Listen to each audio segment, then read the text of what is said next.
I'm Peter Thompson, Missladypetal. This is the beginning of a small tutorial on how to start out in art journaling if you've never done art journaling before. It's really for those who are beginners. What do I get? What products do I use? What products do I have that I can transfer over into art journaling? That's what this tutorial's about. Join me as I teach you a few little tips and tricks. And if you've got any questions, leave them in the comments below. And if you want to join a group that will foster your artistic journey, come and join us at Krazy Island Family. It's very much for watching. I just want to say thank you. I now am up to 200 subscribers. Thank you to all my wonderful subscribers that have clicked on that subscribe button and commented and liked on my videos. Never in my wildest dreams did I think that I would actually get 200 subscribers really quickly. So thank you. But this is actually a tutorial for new beginners to art journaling and any kind of art pursuits really. But particularly to art journaling. I've been asked by quite a few of my viewers to provide a video with a basic kind of kit that doesn't necessarily require a lot of money.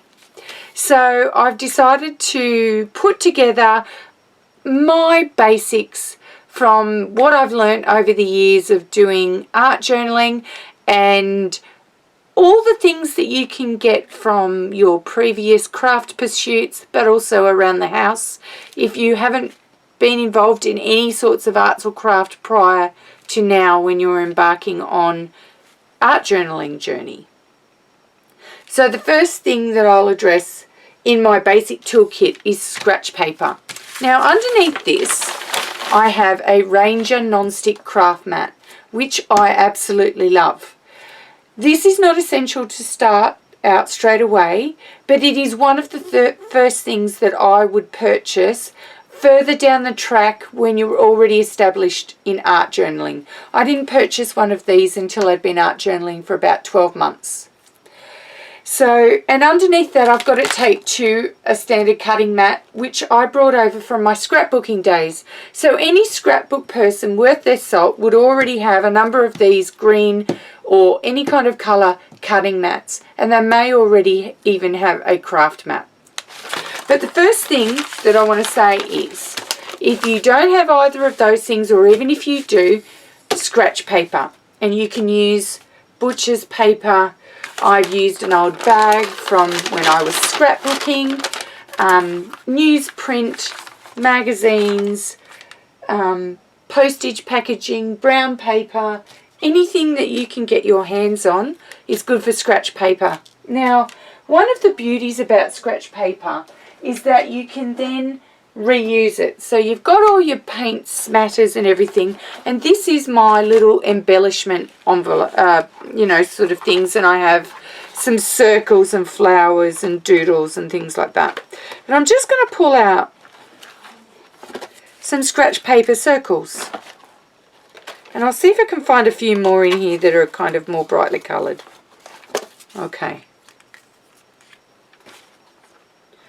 So essentially what's happened here is I've just gotten a plain old circle punch left over from my scrapbooking days, and I've just gone through and punched some circles out of some scratch paper. Now you can do whatever you like with that from there. Like I've got little bits of stamps, I've got some collage, I've got even gel medium and glues and all sorts of things on here. You can embellish these further, but that's a basic way to reuse your scratch paper. You can punch other things out of it. If you've got a whole heap of punches, punch away. You can cut them into strips. You can use them as backgrounds for journal pages. It's really limitless what you can do, but some of my scratch paper, I don't have very much of it.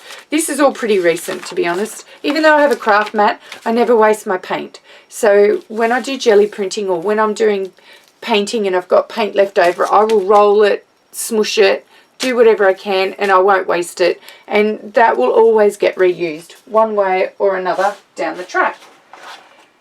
So that's the first thing. Make sure that you have a lot of that. And then along that same theme, some kind of rag. So let me find one of my rags. I have lots of them.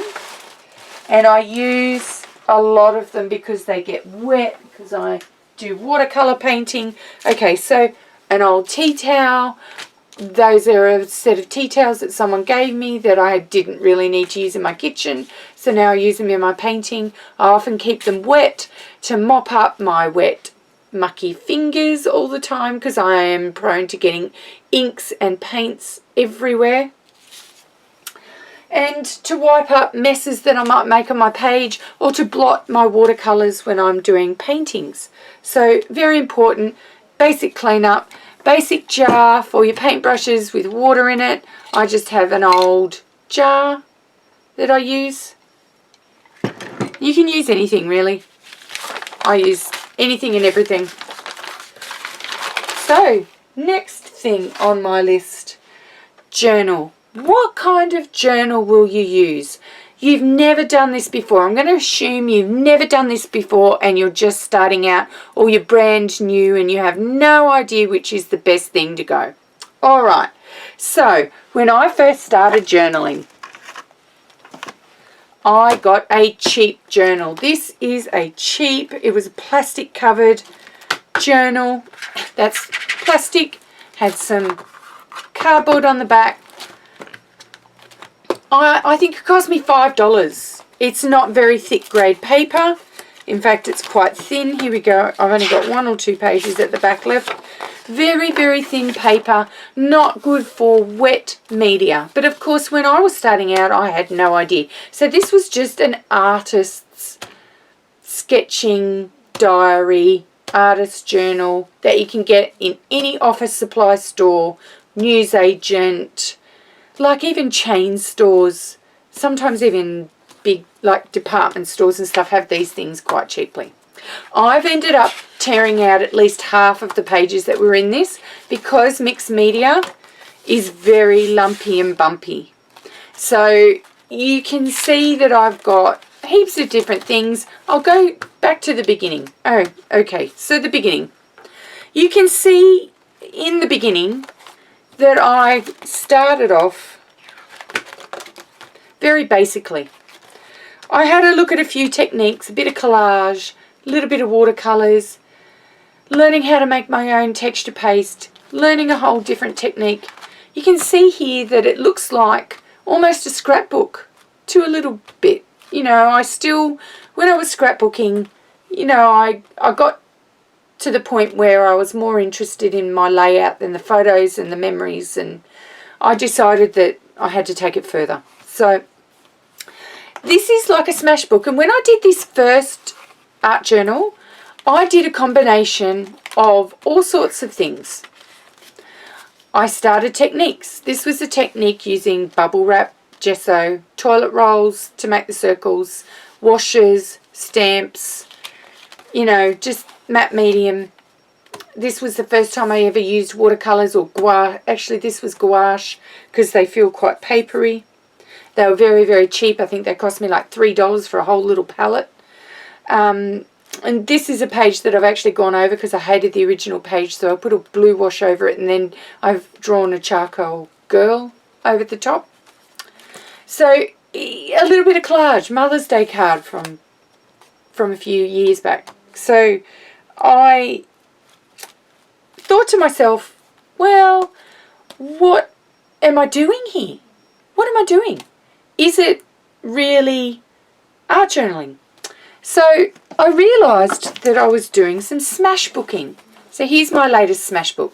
I have a small one too. So let me just show you this one. So this is a small one.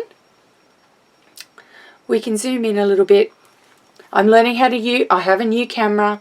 I'm learning how to use my new camera. So it's really exciting. I've got the zoom, so if it just zooms in a little bit, there we go. Right, so this is made out of a muesli bar box, and it's got recycled birthday cards, Christmas cards, greeting cards, leftover bits and pieces of cards I was making or received in it. This was my first little smash journal, and I still use it because it's gorgeous and I love it. It's got pockets and all sorts of things in it. But essentially it's for things like little tags to say, worked in a homemade rope and foam stamps. This was the first foam stamp I ever cut for myself. This is my favourite incense, and the tag and the contact numbers on there because I keep forgetting to find them. These are some concert tickets that we went and saw a symphony orchestra for our anniversary. So this is the sort of thing that you see in a smash book. It's not an art journal. I don't do any art in that. That's recycled cards and journals. And Jenny Belly does a great tutorial on that. So she can do that. But I might do one later on because I'll show... I'll show my process when I go through because I've done a few of these. This is a homemade, homebound journal. I made this journal out of bits of fabric and a soap powder box. So and I have a bind it all and a Zutta bind it all.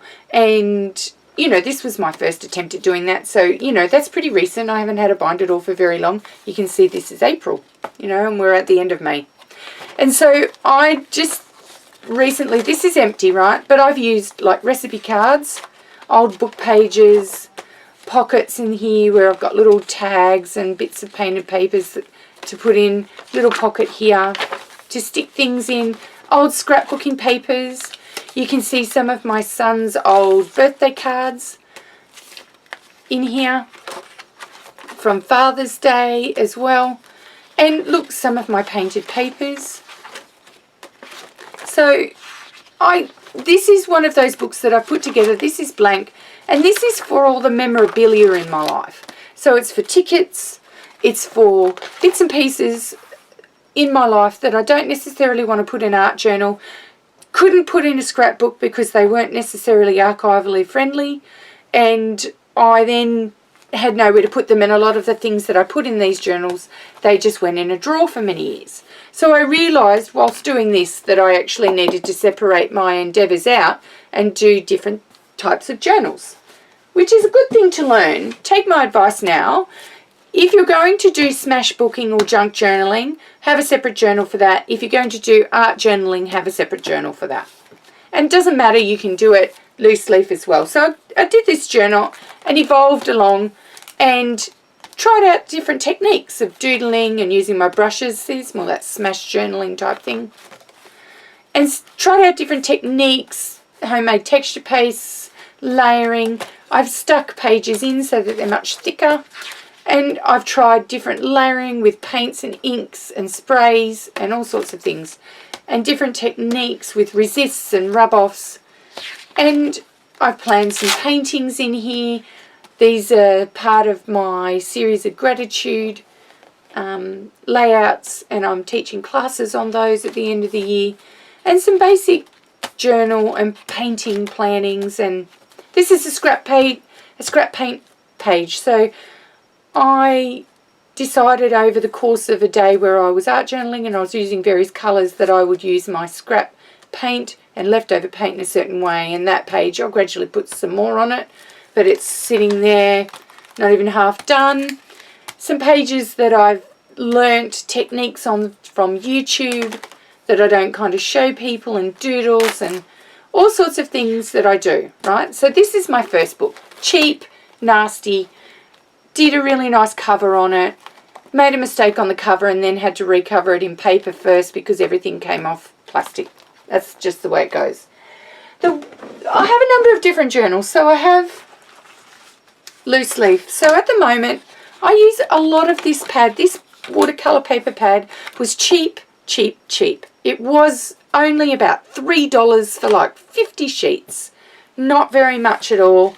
You can get them in like junk shops, $2 shops, cheap shops. And at the moment I'm doing a lot of loose leaf journaling pages. Why, do you ask?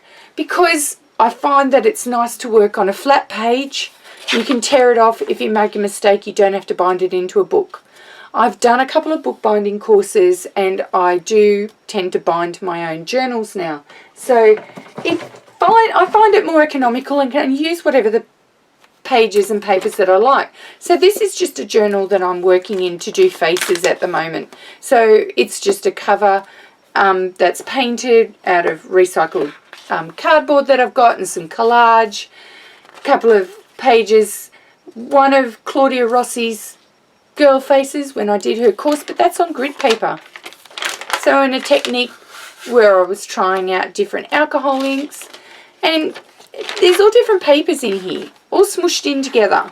And this is one that I've found myself, and I'm gradually adding more and more into it as I get time, because of course I'm quite busy at the moment with a lot of the projects I'm doing. But I like working on the loose leaf the best. And I'll just show you a couple of my loose leaf, and I tend to just keep them in manila folders. I have some other folders there that are all decorated and jelly printed, but for the purposes of this, I'm just doing this. So this is some of my art journal pages, and they're loose leaf, or they're on the back as well. So depending on how flat I make these, I can do them on the front, I can do them on the back.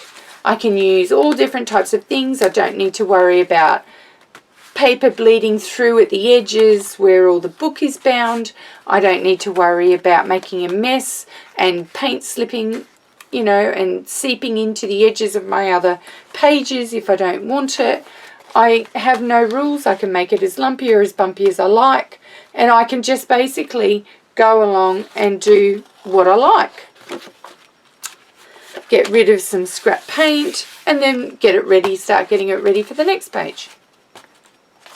So that's the way that I'm working and preferring to work at the moment. The idea being that I can get a stack of these, and when I have enough, I'll bind them into a book. I don't have to work in that book then. That book then is done, and I just bind it when it's finished, and I have that final product, and I don't have to stretch the spine out and worry about whether I've made it thick enough or what kind of paper I've used or anything. All the pages are finished, and then I just bind it. And just on that note, if you're interested in doing anything further in your art journaling, there is a new, I'm on the design team for journaling Krazy Island style. I have the video introducing this project on my YouTube channel. It's only come up and been launched in the next couple of days. We start on the 1st of June. I'll be working in that project in loose leaf. Other artists will be working in other journals, but I'll be working in loose leaf. It's very good value for $20 a month, I can tell you that now. And to be able to get all the lessons and the techniques and the know-how is really good value. But I'll be working in loose leaf because that's my preference right now. But you can use anything in your art journals. Like, I'm an avid recycler, right? So I'll just pull out some things that I've been recycling, and I'll give you an idea sometimes of the things that I use for pages. Okay, so I've got an old paper pad. The cardboard on that is absolutely perfect for covers for art journals. So I keep them all because I do bookbinding. Here is a tissue box. I love the colours in that. But I can make embellishments out of that. I can punch things out of it. I can make beads out of it. I can do pages out of it if I'm doing a smaller journal. You know, we're just looking at plain packaging here. A Tim Holtz. I think that's a ruler. I bought a ruler. Yep, a design ruler.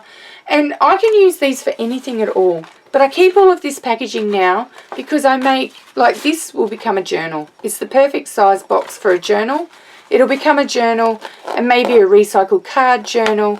I sometimes sell these on Etsy, or give them away as gifts, or sell them to friends, or I make them, custom make them and for friends, so that they, you know, all their cards, they can keep them and then show them off, and they can store them rather than being in a drawer. They can store all their beautiful cards in a book on a bookshelf, so it makes it easy. So it's always worth recycling. And I'm an avid recycler in art journaling because anything goes. So I've dealt with then the mediums that you have. If you really want to, just quickly on that, if you really want to go for a really good journal, there's a Delusions journal. I've got a couple on delivery for myself. This is a Strathmore journal. In journaling Krazy Island style, Claudia Rossi will be actually working out of this journal. It's custom made for mixed media. It has really thick board-like paper. It can take a lot of wet mediums.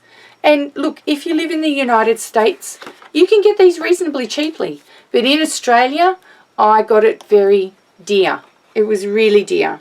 And I would think strongly, again, you know, I save all my testing for watercolours and paintings and my exercises for more serious type ventures, you know, where I do things in these pages. And stuff where I'm using a lot of heavy wet media, I'll do in these pages. And you know, so this book is getting filled up very gradually when I know I'm embarking on a project that I really think is special and I want for this. Glues. Okay, the next essential thing is glues. The first thing you need is a really good tacky glue. You can get cheap. This is cheap. I think it was less than $10 for half a litre, 500 mils. And that's really, really cheap. The other thing you need is like a good collage or Mod Podge sealer. And like, here's the original. So then we've got the original in matte, right? Now for this size, which is 16 ounce or 473 mils for Australian metric, so not even half a litre, that cost me around $20. So you go through a lot of this when you're art journaling and doing a lot of collage, or you're gluing pages together, or you're sticking things down in your art journal pages. So I came up with a homemade version. This is like, I don't know, cheap. So I use 2/3 white glue, white wood glue, Elmer's glue, white school glue, any kind of glue that's white, to 1/3 water. So 2/3 white glue to 1/3 water. If you want it a little bit thicker, it's thinner. It's thinner than this Mod Podge. It spreads easier, but it has even more of a matte finish than this matte Mod Podge. And I can actually seal pages with this. So it's a brilliant, brilliant medium, and I go through an absolute stack of it.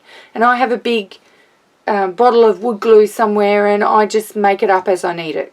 But if you wanted it a little bit thicker, you could do 3/4 white wood glue and 1/4 water. And I've done that as well. So your glues, those are the only two that I'd really start with. You'll get into mediums and things like that later, but you'll gradually come across them as we teach you.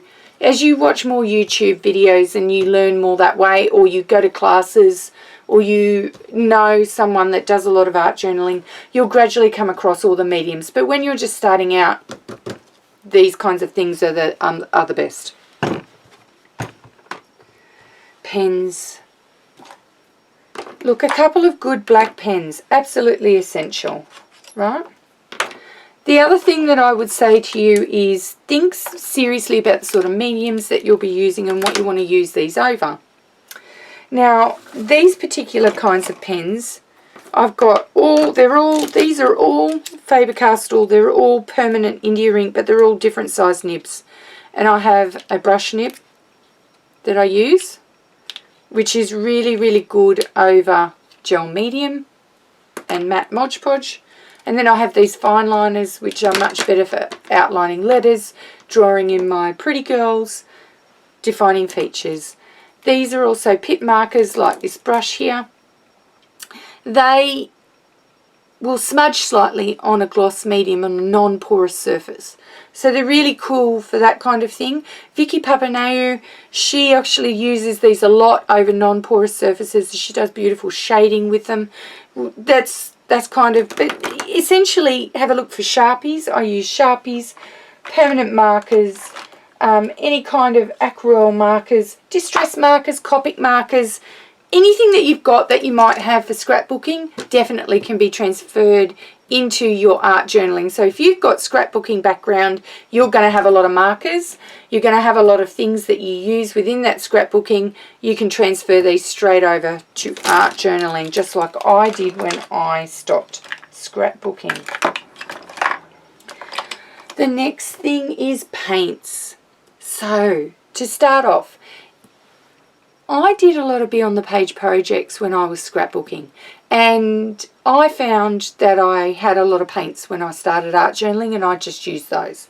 But to give you a quick example, of some cheap craft paints.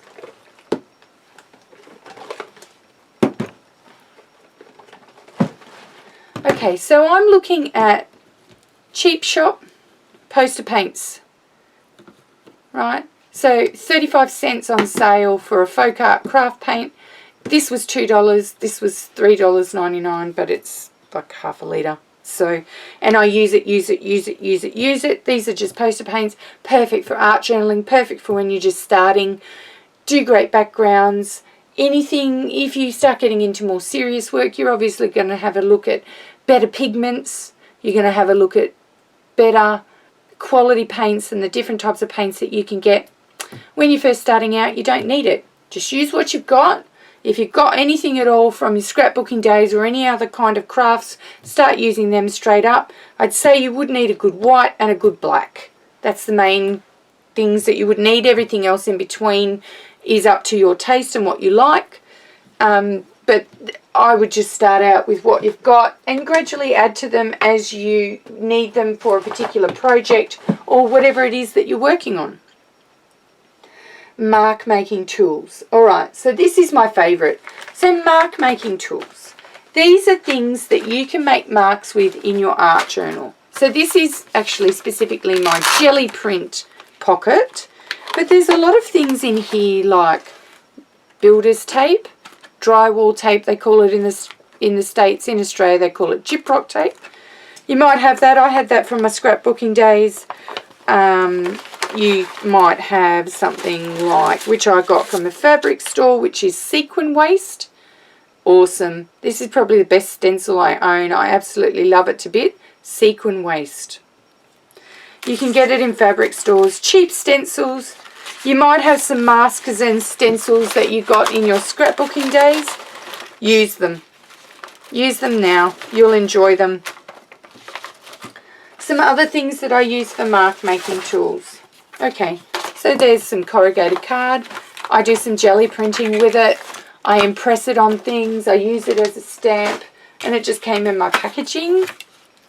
I make my homemade stamps. These are great for jelly printing, but you can also paint them and then impress them on as a normal stamp as well.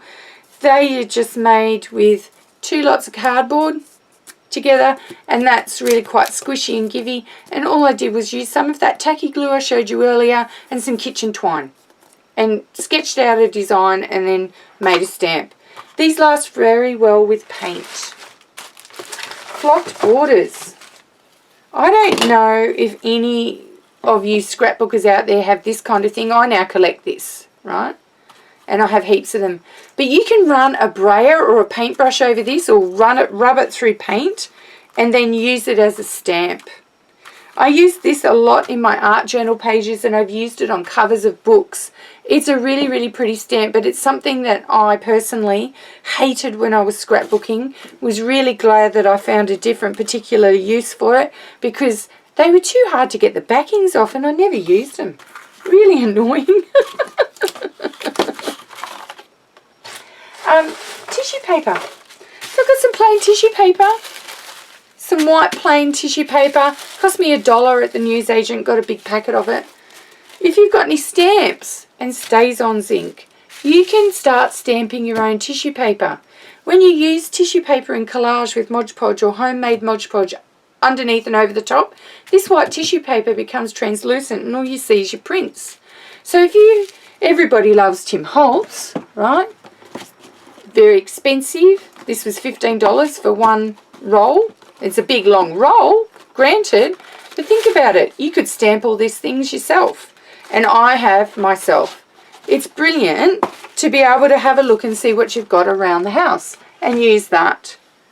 So on this one, this is pale pink, and I used some paint markers to do some graffiti.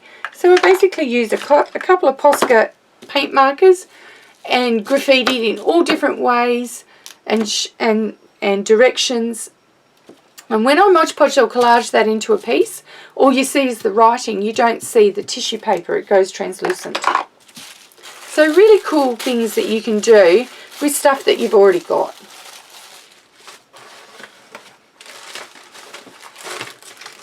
Now I'm just looking for my list. Okay. So these sort of packaging, so this was wrapping paper. You can collage this into anything at all. Napkins.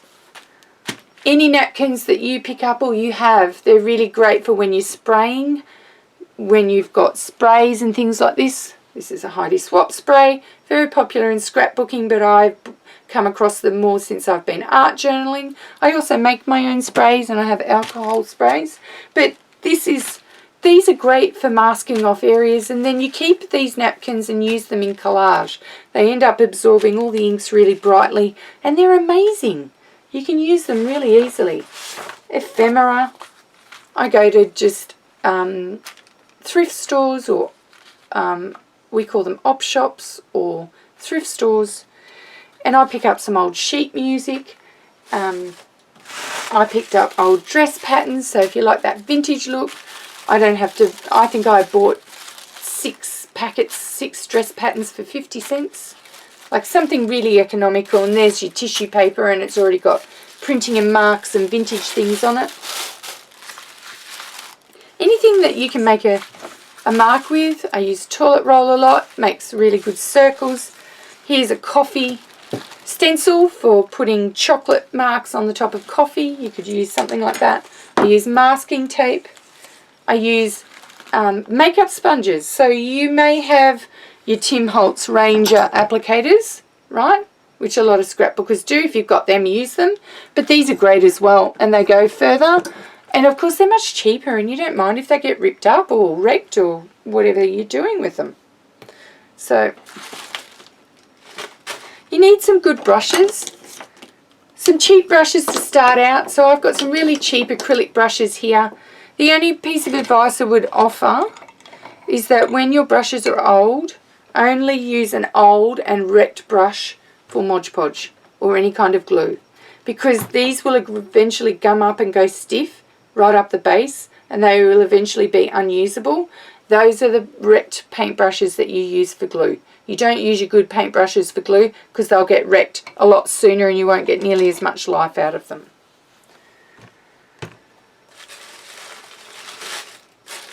Okay, so I've gone through the basics of what I consider to be a good toolkit for art journaling. I'm going to do a slide at the end of this that I can insert into the video that'll give you my basic list, but I've gone through the main sorts of things. If you don't have an art journal and you can't afford to buy anything, have a look in your library and see if you've got any really old books that you don't want to use anymore. I have, and you can glue these pages together. One of my essential items is like a credit card or old gift card to scrape your paint on with, to scrape your glue on with, to glue pages together, to scrape paint, inks, anything. To get your pages, like this is an old book that's got 3 pages glued together, right? And then some pages thinned out, but it's just an old book. And I'm doing mixed media into it and gradually altering it. And, you know, one of the things that you need to think about for these books is the way that you glue the pages together. Never put too much glue on. That's what makes pages bubble. When you apply a brush with Mod Podge, dry your brush off first. Don't put water in it. That makes your pages bubble. And then scrape it out really well and really thoroughly with a card so that it's all the excess glue is not just sitting there pooling and making the paper bubble. So that's it. That's my basic kit for art journaling. With a few little bits and pieces, you can go a long way. Of course, you're going to need a pair of scissors for fussy cutting things, but you most likely will already have those. And if you don't, you'll have some in your home office or in the kids' pencil cases from school or in the kitchen. So have a look and see what basic supplies that you've got and use them. Use your stamps, use your masks, use anything else that you need. The last thing, and one of the most important things I will say, is gesso. Now, it's not essential that you have that straight away, but if you're going to use different types of papers that that are not necessarily prepped for mixed media, then this is an essential primer that you will need to get. I've got half a litre here for $7.99. It's not really important that you get an expensive gesso. You're going to use a lot of it. You can mix it with a lot of paints instead of a white paint. You can prime your pages with it. You can thin pages down. You can dull paint that's too bright. It's a very good product, and I would class it as one of those basic essentials to get. And if you really can't do it, substitute your white paint for now. But gesso has a particular property that will prep paint so that it will adhere to the gesso much better than normal paint will. Some of your cheap acrylic paints will be either matte, satin or gloss, and you won't necessarily be able to tell that straight away, particularly the cheaper they are. So in that case, this is always a good base product to have. Just find the cheapest one that you can get and run with that. That's it from Missladypetal for my starter kit for art journaling. If you have any questions, leave them in the comments below, or find me at missladypetal.com. That's my blog. The other place that you can find me is on Facebook, but I'll have all the links to where you can stalk me online in the comments underneath. Bye and ciao for now, and don't forget, learn something new every day. It keeps you young. See you later.